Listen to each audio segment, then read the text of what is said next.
Welcome to the Creative Chats Podcast with Mike Brennan.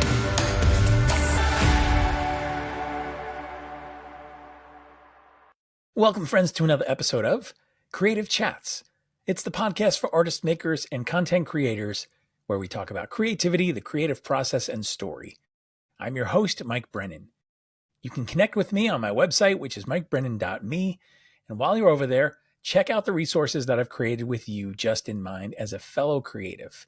If you go to the tab that says Daily Creative Habit, you'll see things like the Daily Creative Habit Journal, which is a 90-day experience that's self-guided, that causes you to set intention on what you want to create, check in with yourself so you can track and measure and see that you're actually making progress. There's a bunch of other tools over there, and I love creating these resources for you. But I also want to share with you that, I am a practitioner also. I talk about the things that I create for you as fellow creatives all the time. But if you're watching this on YouTube, you see some of the work behind me. That's my work. I do digital paintings, mixed media stuff, and also, along with the books that I've written 8 books. I also do graphic design. That's actually my background. And I'm going to be sharing a little bit about that today in some of the stories. That's not what today is about. But if you're looking for someone to help you with some graphic design needs, I would love to connect with you around that as well. I have had a background that has included working in New York City advertising agencies with clients like Mobil and Heineken and Chase, as well as places where I was the art department, really scrappy and having to work on a tight budget, knowing how to produce great work with constraints or large budgets. I've worked on packaging for major retailers. I've worked in nonprofit space. I've worked with entrepreneurs and small businesses. And really the thing that unifies all that stuff together is I love working with people specifically who are coming from something heart-centered, purpose-driven, and really want to make a difference in this world. That's who I love to partner with. So if you're looking for some design, maybe it's Canva templates for social media. Maybe it's a logo and a brand kit. Maybe it's some layouts for ads or for flyers, postcards, marketing materials, those kind of things. I would love to connect with you. You can do so, again, if you head on over to my website, mikebrennan.me, or leave a comment wherever you're listening to this. Shoot me a message. I would love to connect with you and work with you one-on-one or with your team or your organization. So check out the work that I have to do with design at MikeBrennanDesigns with an S.com. That's MikeBrennanDesigns.com. And you'll see all sorts of graphic design projects that I've worked on, and the portfolio of my work is there as well. Now, for today, I'm going to talk about this idea of feedback. No, not the feedback that you get when a guitar is too close to an amplifier, although sometimes you kind of feel like that feedback comes from people too, where it's really screechy and annoying and you really don't want to listen to it anymore. What I'm talking about is this thing inside of us as creative people that yearns for some validation and some critique because we want to make the best work possible. And honestly, a lot of times either we're too close to our own work and we can't see it like other people will see it, or we're lacking the ability to trust ourselves, to step away and think about things objectively. I've known many a time when I've been a part of things where either I or we, if it was a group of people, we were just too clever for our own good and things weren't clear. We had a really great concept. We had a great idea. We pushed it forward and it didn't land. It didn't connect with people. They misunderstood, or there was a disconnect someplace. And that can happen when you are too enamored with your own ideas, your own creativity, your creative genius. You're thinking about how can I be the most creative, and clarity can go right out the window. And especially when it comes to something like either design or something that the general public is going to interact with, there needs to be a connection made. People need to understand what to do with what you've created, or at least sit with it in a way where they're asking questions, prompting them to maybe see something differently or feel something differently. And being clever when we're not clear can sacrifice that. So how do you get around something like that? Well, A lot of times you ask for feedback. You ask for critique. You invite other people into the process and you ask them what they think. Now, this is an important part, I think, of the creative process. It may look different depending upon what it is you're creating, why you're creating, and the context. Certainly in business, there are many players, there are many stakeholders involved in some projects, and you need to get buy-in, you need to get the feedback from people who can see it from different, maybe departments and different angles, even creatively. One person might be leaning more towards a heart-centered approach. Another person may be leaning more towards a logic approach. Those two creative people need to be in the same room so that they can lend their ability to speak to each of those camps and look at things with objectivity. Now, we can sometimes get into trouble when we're looking for that feedback this is usually more in terms of personal projects. And maybe if we're a party of one, right? We're a business of one, a solopreneur, if you will. And we're looking for feedback because we don't really trust our own taste. We're inviting people in because we're hoping to get some kind of validation and someone to say, yes, that's awesome. You did an amazing job. And sure, we're open to if they have some small things that need to be fixed or revised. But by and large, we probably don't want to go through too many rounds of revisions because A, we may be hard on ourselves anyway. And so the thought of somebody else giving us more revisions to do, sometimes things get muddy and we can lose what the true essence of our project was, why we started to do it in the first place. Also, sometimes it's hard to separate to know what feedback is valuable. Because let's face it, right? Just because somebody gives you feedback doesn't mean that you have to A, take it, or B, that it makes sense, or that you agree with it, or that it's right. So how do you know? How do you know what feedback to listen to? How do you know what feedback to take and how it will affect your work? I think it's practice. I think it's having opportunities to step into that.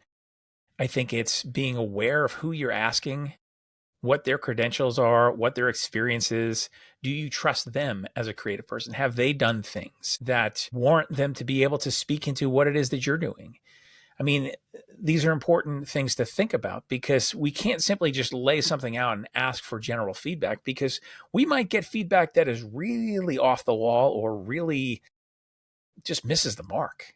And sometimes it doesn't even have to do with the fact that the person isn't qualified, but maybe we just don't see things eye to eye and we don't have to receive every single piece of feedback we get.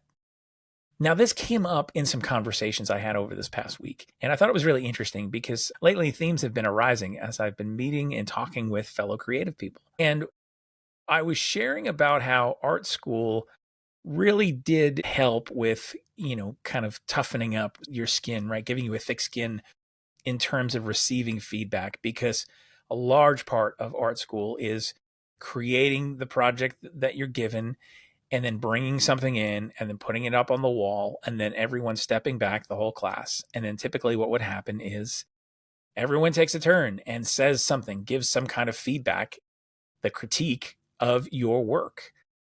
And this, again, may or may not be very helpful because you may have students who are in your class who are simply there just to step on anybody they can so they can be the teacher's pet, they can be the star of the class. Maybe they're just really jealous or they're threatened by their own insecurities.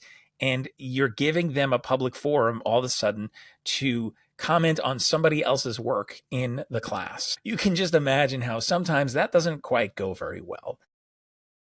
But yet there were other times when you did get feedback that was valuable. And again, sometimes it depended on, did you know the person? Did you value their work, how they see things, how they processed? Do they know you? Do they deliver feedback in a way that is constructive, not destructive, and gives you something to do as a result of it? Like, it's not enough just to say, well, I really like that. Well, why? Why do you really like that? Or I don't like that. Which leads me to another experience I had in art school.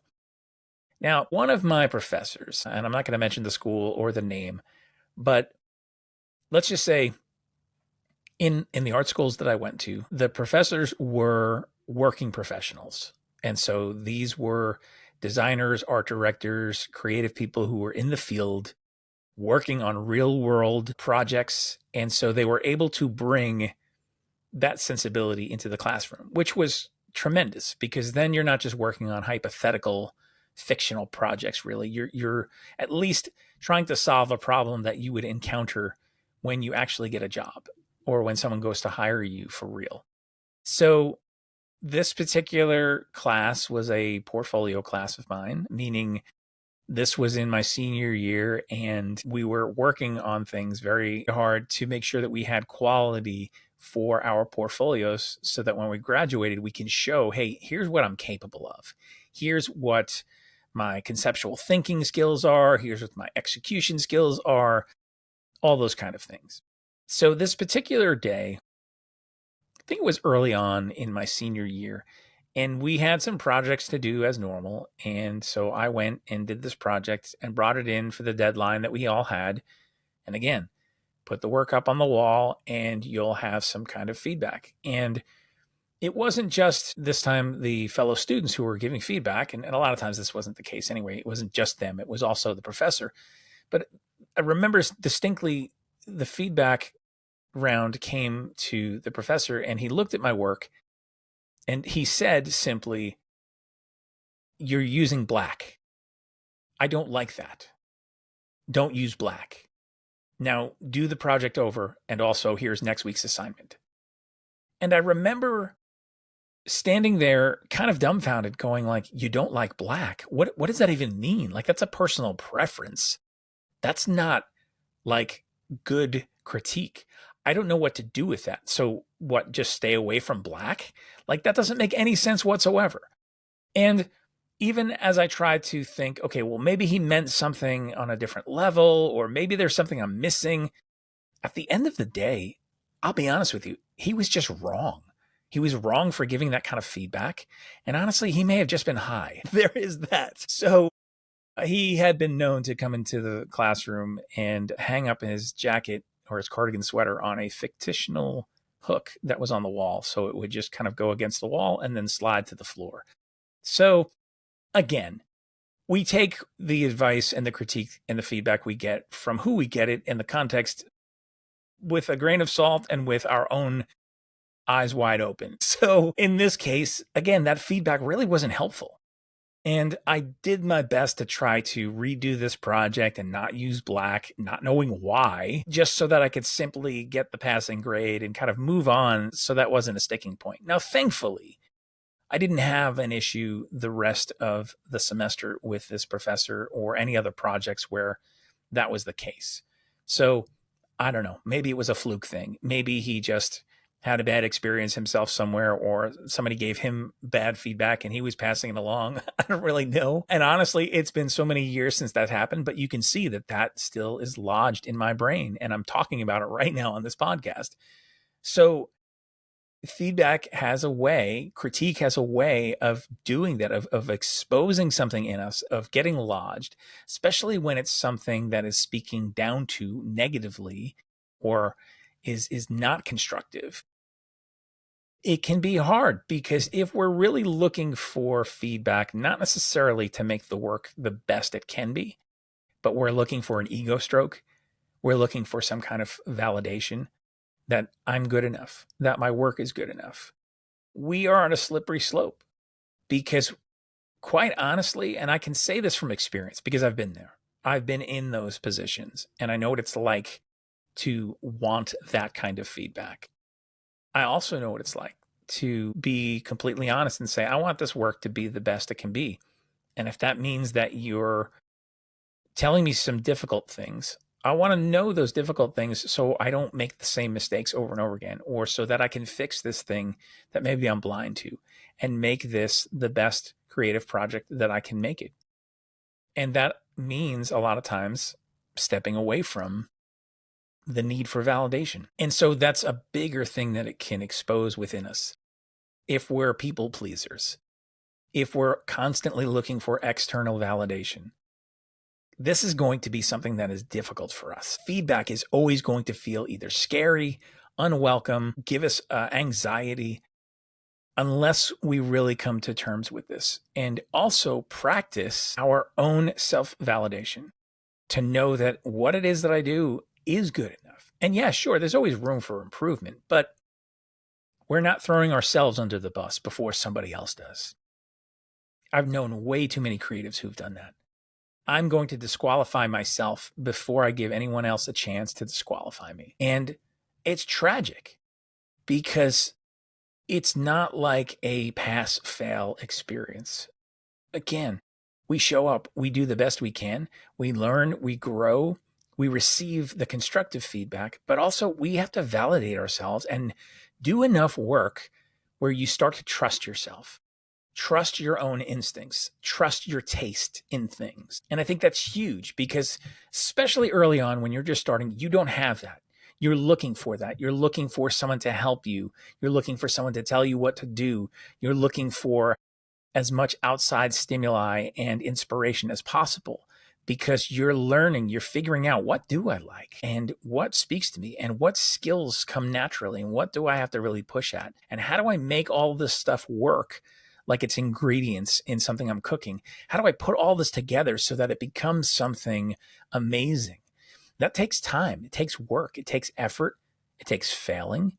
It takes receiving feedback from people who do mean well and that you learn from that feedback. It also means sometimes receiving feedback from people who honestly have no place giving you that feedback. Maybe you take it and you come through the other side and learn and go, I shouldn't have listened to that. I should have trusted myself. I've been in that situation as well too. So the only way that you do this is by doing it, by learning as you go, by again, learning to trust your own instincts, learning to trust your own taste, learning who you can invite for feedback. And that sometimes means it depends on the project. Like not all feedback is created equal. And also not everyone is qualified to give you a certain kind of feedback. Like if I was working on something musical, I wouldn't necessarily ask my visual art friends because sure, they may have an interest in music and they may even have an ear for music, but they wouldn't be able to give me feedback the same as someone who is a musician. And so I think it's really important that we put some criteria on who we're asking feedback from and then going, just because it's been given doesn't mean I have to act on it, doesn't mean I have to listen to it, doesn't mean I have to receive it. You have to learn to sift through and figure out what is valuable. Like if you ever gone to the beach and you've taken some sand and you've put it in a strainer, a sifter, and you run some water through it and you're looking and you let a lot of the sand fall through and then you're finding these really tiny shells. It's like, that's what we're looking for. Is like not all the grains of sand that everybody's thrown in there. We're looking for those shells, those magic moments, those things that are really valuable in the process. We're looking for people to look at something through eyes that are different than our own, so that we can see when I created that, my intention was X, but you understood it to be Y. If you were the one who was to interpret it as Y, then I'm sure other people out there would also.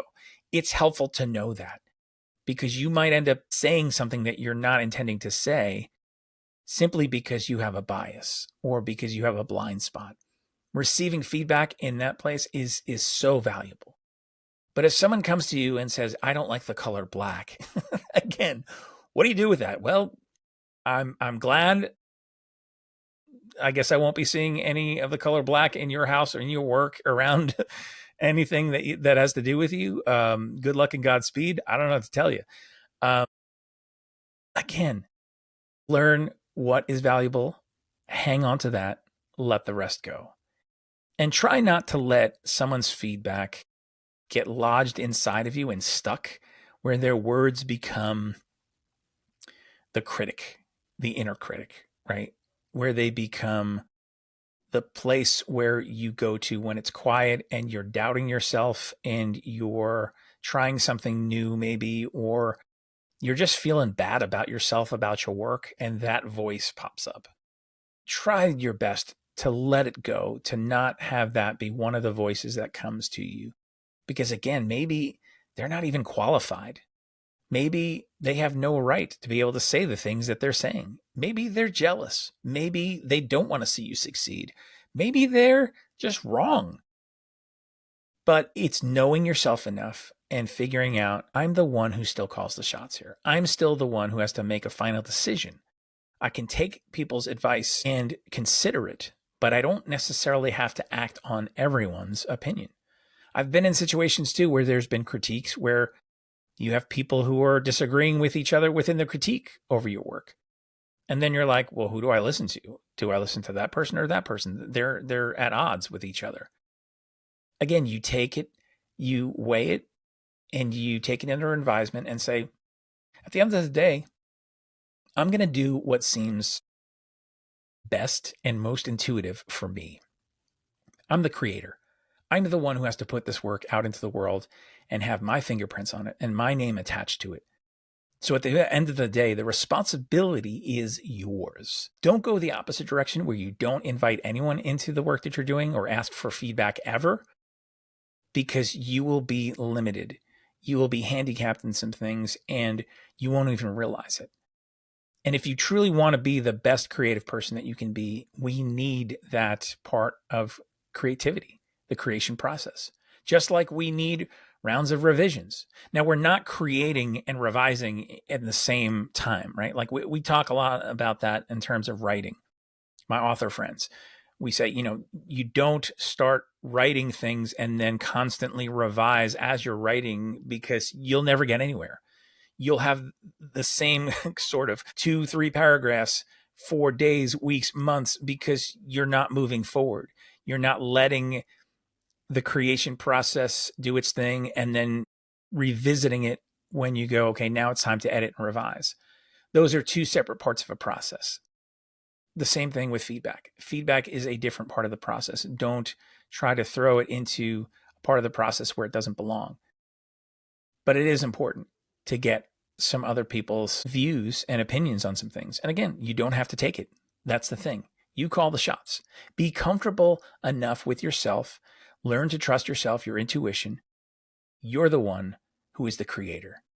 Stand by at the end of the day, whatever decision you've made. And if you've made a poor one, move on, learn from that, and then create something with that knowledge, with that experience next time that can inform you. So whatever you're creating right now, I encourage you, look for some feedback. Be really intentional about who you invite into the feedback process, whose opinions you consider. And at the end of the day, learn to trust yourself. So that's what I've got for you for this week. Now, as I always end these episodes where I'm by myself, I'm talking to you and I'm saying, go create something.